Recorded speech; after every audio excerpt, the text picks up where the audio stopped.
Salut mes petits bushings. Format de vidéo un petit peu spécial aujourd'hui puisque je l'ai fait en supplément de ma dernière vidéo. Donc elle sera pas forcément drôle et elle s'adressera qu'aux longboarders, skaters, rollers... Putain, comment on dit en fait? Bon, pratiquants de patins à roulettes, bref, tous les riders en général, même vous les trotty riders. C'est pourquoi je ferai exceptionnellement pas de blagues sur vous. Alors profitez-en.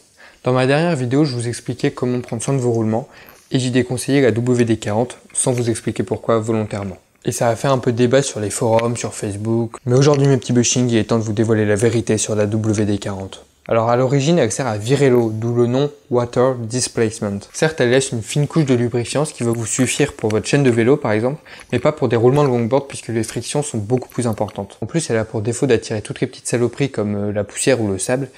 Et comme on le sait, les roulements, ils kiffent pas trop la poussière et le sable. C'est un peu leur MST à eux. Après, je vous parle de la WD-40 classique qui est vendue en supermarché. Mais s'agissant d'une marque, j'ai cru comprendre qu'ils faisaient certains produits sur leur site qui étaient réellement des lubrifiants. Le deuxième point dont je voulais vous parler, c'était le solvant que j'ai utilisé.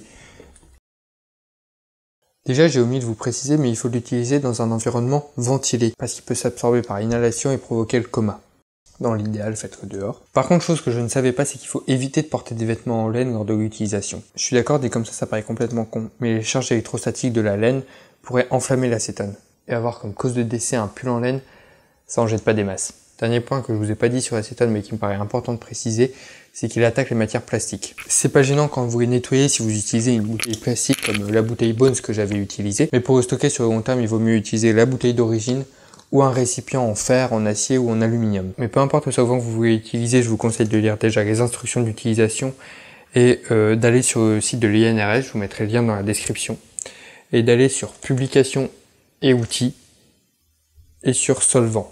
Comme ça vous aurez la liste des solvants et vous pourrez choisir celui que vous allez utiliser. Voilà, j'espère que tout a été assez clair en tout cas, et si vous avez toujours des questions ou alors que vous êtes complètement pas d'accord avec ce que j'ai dit, il y a les commentaires, et vous pouvez aussi en profiter pour me dire ce que vous pensez de ce format de vidéo. Dans tous les cas, je sais qu'il y a beaucoup de riders qui utilisent de la WD-40, donc je vous invite à partager cette vidéo pour les informer. Et abonnez-vous, toujours pour devenir des bushings de l'espace. Et en tout cas, bon ride!